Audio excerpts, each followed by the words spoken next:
Bonjour à toutes et à tous, merci de votre fidélité à l'Arche de l'Histoire.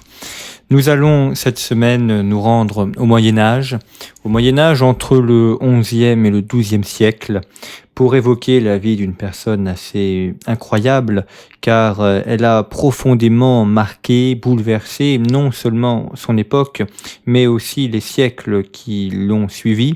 Je veux parler de Saint Bernard de Clairvaux, ce moine cistercien, ce moine qui est rentré si jeune à l'abbaye de Cîteaux, qui est le fondateur d'un nombre très important de monastères, dont Clairvaux, qui est le plus connu, le principal, et un moine qui, tout en ayant une vie spirituelle d'une très grande force, d'une très grande importance, a été également complètement imprégné dans les affaires du siècle. Nous le verrons au cours de cette émission. Il a notamment participé à la résorption du schisme entre Innocent II et Anaclet.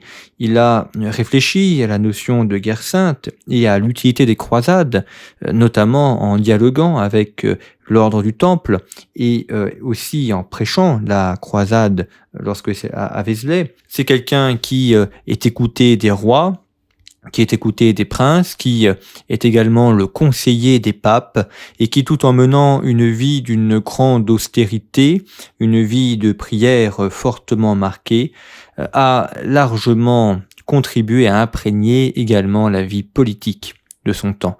Saint Bernard de Clairvaux fait partie de ces personnes qui bouleversent le siècle dans lequel ils vivent et qui imprègnent une marque profonde dans l'histoire de la chrétienté et également dans l'histoire de l'Europe.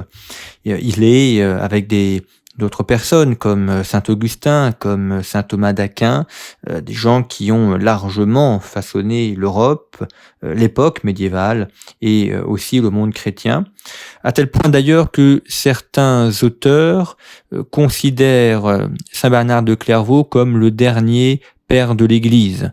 Vous savez que normalement, la notion de père de l'Église est limitée à l'Antiquité, mais il est vrai qu'il a tellement contribué à marquer l'Église que d'une certaine manière, il en est une sorte de nouveau père, un père médiéviste, un père du Moyen-Âge, qui a contribué à donner un souffle profond à l'Église, à la pratique religieuse et à la propagation de l'Évangile. Saint Bernard de Clairvaux a une vie absolument extraordinaire, hors du commun, et comme nous allons le voir, il ne s'est jamais ménagé. Il a beaucoup voyagé, il s'est beaucoup fatigué, et il a eu l'occasion d'affronter également des débats extrêmement violents. Ce n'est pas un homme de consensus. C'est un homme qui s'est donné complètement à Dieu, qui cherche à propager la parole divine et qui ne cherche pas vraiment à se faire des amis ou à favoriser des connaissances. Il a eu des adversaires acharnés, il n'a pas hésité à mener des joutes oratoires virulentes, violentes, en restant toujours dans les limites, bien évidemment, de son ordre monacal. Alors, Saint Bernard de Clairvaux est né en 1090 à côté de Dijon, dans une ville qui s'appelle Fontaine-lès-Dijon, qui est vraiment dans la périphérie de Dijon, et il est issu de la noblesse champenoise et bourguignonne par ses parents. C'est quelqu'un qui naît dans le haut des classes sociales. Ce n'est pas la grande noblesse, mais c'est quand même une noblesse moyenne. Et c'est quelqu'un qui décède en 1153 à l'abbaye de Clairvaux, l'abbaye qu'il a fondée. Il décède le 20 août, la raison pour laquelle il est fêté le mois d'août, le 20 août, et mort en 1153. Il est canonisé en 1174, donc 21 ans après son décès, et il sera déclaré docteur de l'Église en 1830 par le pape Pie VIII. Donc, on voit que c'est quelqu'un qui a eu une très grande célébrité puisqu'il est canonisé très rapidement après sa mort et une renommée qui s'est poursuivie puisqu'il est aujourd'hui un des docteurs de l'Église. Comme la plupart des personnes de cette moyenne noblesse, il reçoit une éducation soignée, une éducation notamment aux arts et aux lettres, et bien évidemment l'éducation des hommes de son temps. Et il est destiné normalement à faire un bon mariage et puis à mener la vie d'un gentilhomme de son époque. Sauf que il découvre l'ordre cistercien, l'ordre de Cîteaux, l'abbaye de Cîteaux étant située non loin de Dijon. Cîteaux est à quelques kilomètres au sud de Dijon, et Cîteaux, comme vous le savez, a été fondée par des moines de Cluny qui sont en rupture avec Cluny. Cluny qui est véritablement l'immense abbaye de cette Europe médiévale, cette Europe chrétienne. C'est le principal centre spirituel et intellectuel de la chrétienté. Cluny qui a énormément d'abbayes sœurs. Cluny, ce sont les moines noirs, car ils portent la bure teinte en noir. Et pour certains moines de Cluny, ils ont tendance à penser que la règle bénédictine, la règle de Saint Benoît, que Saint Benoît de Nursie a édifiée au VIe siècle, cette règle est moins suivie et qu'il y a une sorte de nonchalance, une sorte d'attrait des choses de ce monde qui s'est emparé des moines et qui abaisse le niveau spirituel de l'abbaye de Cluny. Et donc il y a des moines qui partent et qui vont fonder cette abbaye de Cîteaux, donc située au nord de Cluny. Cîteaux est au sud de la Bourgogne et Cluny est au sud de la Bourgogne et Cîteaux est situé un peu plus au nord. La Bourgogne est une région où il y a énormément de monastères et où la présence monacale est très forte. Et par conséquent, Bernard, lorsqu'il est assez jeune, découvre l'abbaye de Cîteaux, il découvre cet ordre cistercien qui l'intéresse profondément et il rentre à l'abbaye de Cîteaux, un peu d'ailleurs contre l'avis de ses parents qui n'imaginaient pas ce type de vie pour leur fils. Mais déjà, il est extrêmement persuasif parce que il ne rentre pas tout seul à Cîteaux, il rentre avec plusieurs de ses amis ainsi que certains de ses frères et de ses cousins. Donc c'est véritablement une arrivée massive à l'abbaye et cela a lieu l'année 1112 où Bernard de Clairvaux entre à Cîteaux. Il n'est pas encore de Clairvaux, il le sera plus tard. Cîteaux ayant été fondé en 1098, on est 14 ans après la fondation de Cîteaux, ce qui veut donc dire qu'on est au tout début de cette fondation. Ceux qui dirigent Cîteaux se rendent compte des qualités fortes, notamment qualités spirituelles, qualités humaines, qualités de bâtisseur de Bernard, et il envoie fonder une nouvelle abbaye.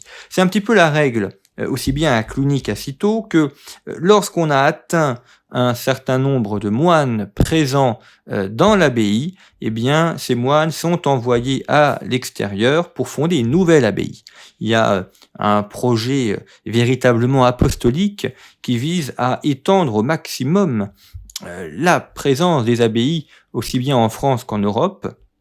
Et par conséquent, on encourage les fondations et on encourage l'envoi de moines à travers toute l'Europe. Et donc, Bernard part avec quelques-uns de ses frères en 1115, donc 3 ans après son arrivée à Cîteaux, et ils partent encore plus au nord. On n'est même plus d'ailleurs en Bourgogne, on est dans limite de la Champagne, dans une terre plutôt humide qui a été donnée par le comte Hugues de Champagne et qui s'appelle Claire-Vallée. Et donc, dans cette région de Claire-Vallée, eh bien, l'abbaye de Clairvaux est fondée. Abbaye de Clairvaux, d'ailleurs, qui existe encore aujourd'hui. Malheureusement, elle a été prise au moment de la Révolution par l'État français, comme beaucoup de bâtiments qui appartenaient à l'Église et aux congrégations religieuses. Et c'est aujourd'hui une prison de Clairvaux, qui est située dans les anciens bâtiments de cette abbaye. C'est d'ailleurs pas, c'est pas le seul cas. Il y a à Paris un bâtiment extrêmement célèbre qui est le collège des Bernardins, qui était en fait le lieu où les cisterciens venaient à Paris pour loger, et puis qui était également un lieu intellectuel important. Ce collège de cisterciens a été pris au moment de la Révolution par l'État, et il a longtemps servi de caserne aux pompiers ou de grange pour entreposer le foin et les chevaux, avant que, sous l'impulsion du cardinal Lustiger, il revienne à l'église, et il est aujourd'hui un centre de formation et de conférences très important, inauguré d'ailleurs par le pape Benoît XVI lors de sa venue en France en 2007. Donc, nous sommes en cette année 1115 et Bernard fonde cette abbaye de Clairvaux avec quelques-uns de ses moines. Et ce qui est absolument extraordinaire, c'est que Clairvaux va profondément essaimer. Vous avez 68 abbayes qui vont naître de Clairvaux, aussi bien en France qu'en Europe, 68 abbayes avec à chaque fois de nombreux moines qui sont à l'intérieur, et on a donc ainsi une immense carte de la propagation de cet ordre cistercien sous l'impulsion de Bernard.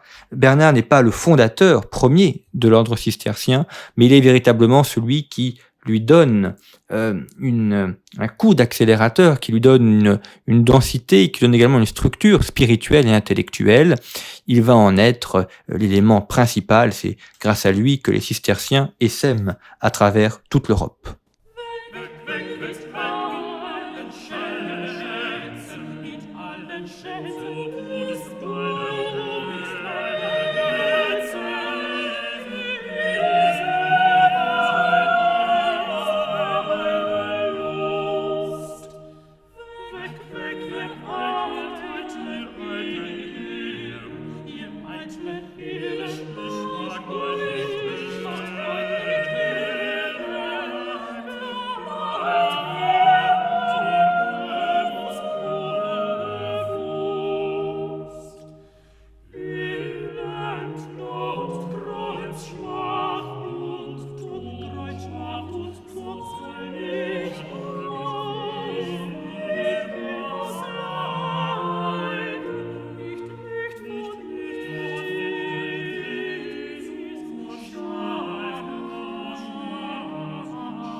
Vous êtes sur Radio Espérance, émission large de l'histoire, présentée par Jean-Baptiste Noé. Nous avons évoqué en première partie d'émission les débuts de la vie de Saint Bernard de Clairvaux. Vie vraiment extraordinaire, on a vu déjà, puisque il rentre dans un tout jeune âge cistercien. Il rentre d'ailleurs lui-même tout jeune, avec ses amis, avec sa famille. Il est envoyé 3 ans à peine après être entré à Cîteaux. Il est envoyé fonder une nouvelle abbaye, l'abbaye de Clairvaux, dont on a dit à quel point elle avait essaimé. Et il y a véritablement dans cette propagation de l'ordre cistercien quelque chose d'extrêmement fort. Et l'ordre cistercien est présent non seulement en France, mais à travers toute l'Europe, en Espagne, en Angleterre, en Allemagne. À l'époque, l'Allemagne, c'est le Saint-Empire romain germanique. On a également des abbayes cisterciennes en Italie et jusque aux confins de l'Europe, notamment dans les pays scandinaves. Et d'ailleurs, certaines sont assez récentes. Si un jour vous avez l'occasion de vous rendre à Cîteaux, alors je fais une petite parenthèse, mais Cîteaux donc comme beaucoup de bâtiments religieux, a été pris à la Révolution française, a été largement détruit, et puis les moines ont pu y revenir. Il y a actuellement une communauté de moines à l'abbaye de Cîteaux. Et ce qui est très fort, très marquant, c'est dans une des pièces, une immense carte du monde, vraiment très vaste, où il y a de nombreux points qui représentent les monastères qui ont émané de Cîteaux, ce qu'on appelle les monastères frères ou sœurs. Et c'est impressionnant de voir qu'il y en a dans le monde entier, y compris sur le continent américain ou asiatique. Dans cette propagation, évidemment, Bernard a joué un rôle très important. Et on va voir maintenant, dans cette deuxième partie d'émission, les combats, la vie également de Saint Bernard de Clairvaux. Dans l'ordre cistercien, il y a une grande austérité qui a été d'ailleurs maintes et maintes fois soulignée par les historiens. Cette austérité fait partie de la naissance même de Cîteaux. Ce sont des gens qui ont quitté Cluny parce qu'ils trouvaient qu'à Cluny, on vivait un peu trop bien, on avait un petit peu négligé la règle de Saint-Benoît de Nursie. Et donc cette austérité, elle se montre notamment dans le vêtement. On ne porte pas la bure teinte en noir, le noir étant malgré tout un symbole de pénitence, un symbole de pauvreté, mais on porte une bure non teinte. Et une bure non teinte, donc en laine non teinte, ça fait une bure un peu blanche, mais surtout un peu grisâtre, des couleurs un petit peu marron, mais un marron naturel, c'est de la laine non teinte. Et c'est pour ça que les moines de Cîteaux sont appelés les moines blancs. Mais simplement, c'est pas un vrai blanc, c'est pas de la couleur blanche, simplement du non-teint. Et il y a, à travers ce vêtement non-teint et cette opposition entre les moines noirs de Cluny et les moines blancs de Cîteaux, une réflexion beaucoup plus profonde sur la notion de couleur et sur la notion de décor à l'intérieur des églises. Par exemple, saint Bernard de Clairvaux a une réflexion sur l'origine de la couleur. Et il dit, pour lui, la couleur, c'est pas de la lumière, mais c'est de la matière. Et si la couleur est de la matière, eh bien, il faut la rejeter parce que c'est quelque chose qui n'a pas sa place dans les églises. Et c'est pour ça que les églises cisterciennes seront blanches, non colorées, et on aura des murs qui ne seront absolument pas peints. Parce qu'il y a un rejet de cette couleur. On recherche au contraire une très grande austérité, et on aura même souvent des murs sans couleur, des murs qui ne sont pas peints et qui sont naturels. D'autre part, dans l'austérité cistercienne, il y a une fuite du monde, la recherche de la pauvreté, et puis un travail manuel qui est extrêmement valorisé. Il y a la recherche de la mise en valeur de la pureté et le mépris également de tout ce qui pourrait un petit peu divertir. Chez saint Bernard de Clairvaux, on retrouve aussi une très grande dévotion mariale. C'est un des auteurs du Moyen-Âge qui a eu une immense dévotion pour la Vierge Marie, qui a écrit de très nombreux poèmes à la Vierge Marie, de très nombreux traités aussi. Il a contribué à relancer le culte marial. Alors, il ne s'est pas complètement perdu, ce culte marial, mais il avait été un petit peu oublié, ou il n'était pas forcément toujours pratiqué. Et par exemple, saint Bernard donne le nom de Marie à l'ensemble des églises qu'il peut bâtir. Et on a ainsi une éclosion très importante du nombre d'églises dédiées à la Vierge Marie.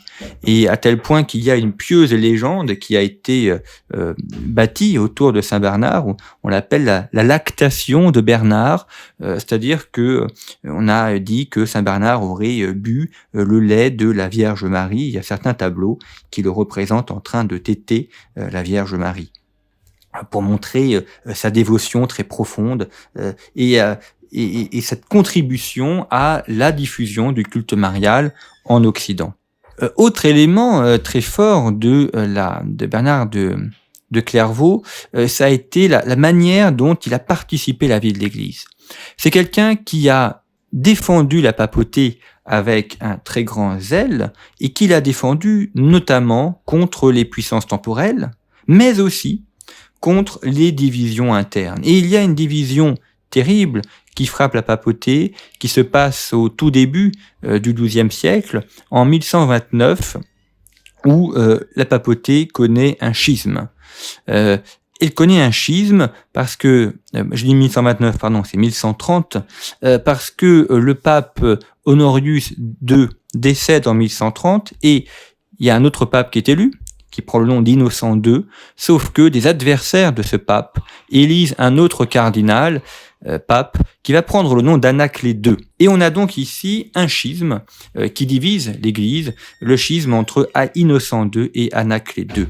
Et dès le début, Bernard prend position pour Innocent II et il le défend. Il le défend par la prédication, par les voyages aussi. Il va aller voir les puissances temporelles, il va voir les princes et les rois pour soutenir Innocent II. Et il faut bien se rendre compte que l'Europe se divise autour de ce schisme. C'est pas simplement deux papes, c'est aussi des rois, des princes qui prennent position pour les uns ou les autres. Par exemple, vous avez le duc de Pouille qui prend position pour Anaclet II. Le roi de France est un petit peu hésitant et c'est Bernard qui convainc le roi de France qu'il faut soutenir Innocent II, à tel point d'ailleurs que Innocent II se réfugie en France. Et de même, Bernard arrive à convaincre l'empereur Lothaire III de la validité de l'élection d'Innocent II à la papauté. Et donc Lothaire III mène une expédition militaire pour replacer à Rome Innocent II qui avait dû fuir la ville. Alors Anaclet II ne veut pas quitter le trône de Pierre, mais finalement les choses se déroulent assez bien puisque il décède et à sa mort il n'y a pas un autre antipape qui est élu, comme on aura beaucoup plus tard lors du grand schisme d'Occident, où la mort des antipapes ne met pas un terme au schisme parce que d'autres antipapes sont élus à leur suite. Donc voyez là quelqu'un qui a joué un rôle important dans le maintien de l'unité de l'Église. Autre aspect majeur de Bernard de Clairvaux, la seconde croisade en 1146. À la demande du pape, Bernard prêche en faveur d'une croisade, notamment à Vézelay. Vous connaissez peut-être ce tableau fameux qui a été peint au XIXe siècle et qui représente Bernard haranguant la foule, si bien que le roi de France part à la croisade et qu'il amène avec lui de très nombreux chevaliers, de très nombreux soldats qui partent également en croisade.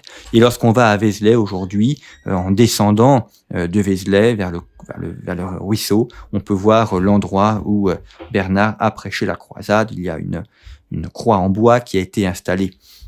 Il était un petit peu réticent à l'origine à promouvoir cette croisade. Ça l'a d'ailleurs fortement torturé tout au long de sa vie parce que la croisade a mal fini.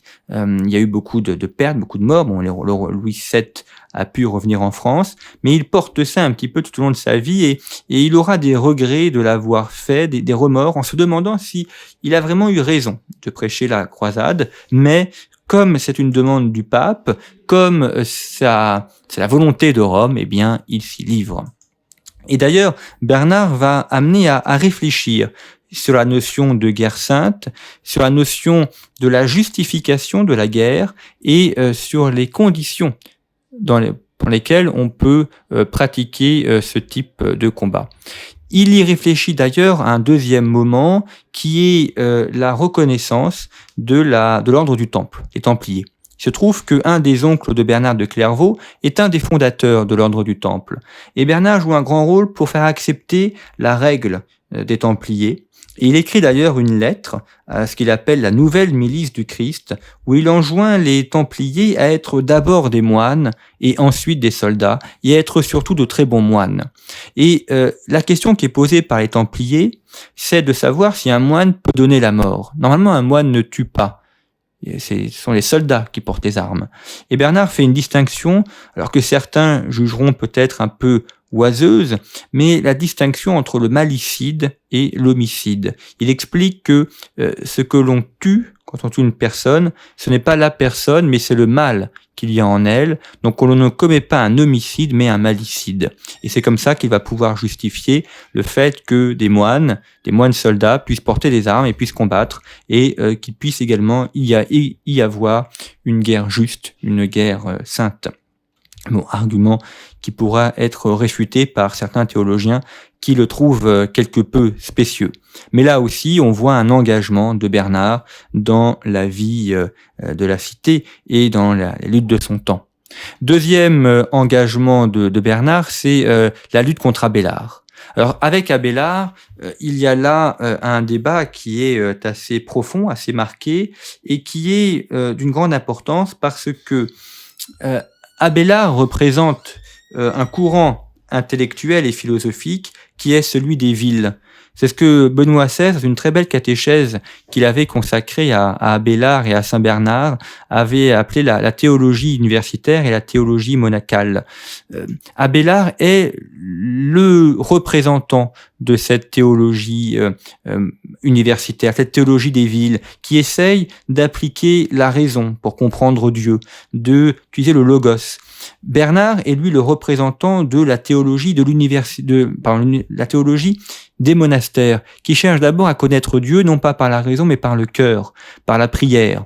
Et Bernard est un peu gêné que l'on fasse usage de la raison pour connaître Dieu, non pas que Bernard s'oppose à la raison, mais il craint que si on n'utilise que la raison, on ait une vision un petit peu trop mécanique ou un peu trop matérielle de Dieu.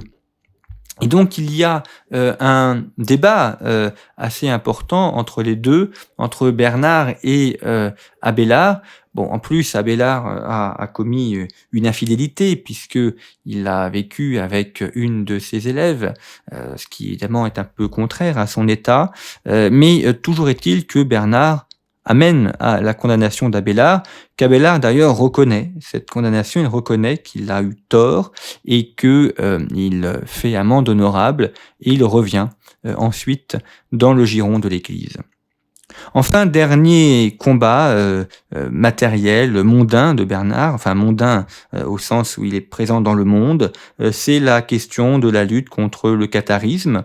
On a cette hérésie cathare qui se développe dans le sud de la France et le pape qui n'arrive pas, enfin qui n'y a pas de solution puisque les évêques n'arrivent pas à réfréner l'hérésie, eh bien le pape fait appel aux cisterciens et Bernard va envoyer ces moines cisterciens pour prêcher et pour essayer de contenir et de réprimer l'hérésie avec d'ailleurs un certain échec. Il faut attendre l'arrivée des dominicains, un nouvel ordre monastique, un nouvel ordre religieux pour mettre un terme définitivement à l'hérésie cathare.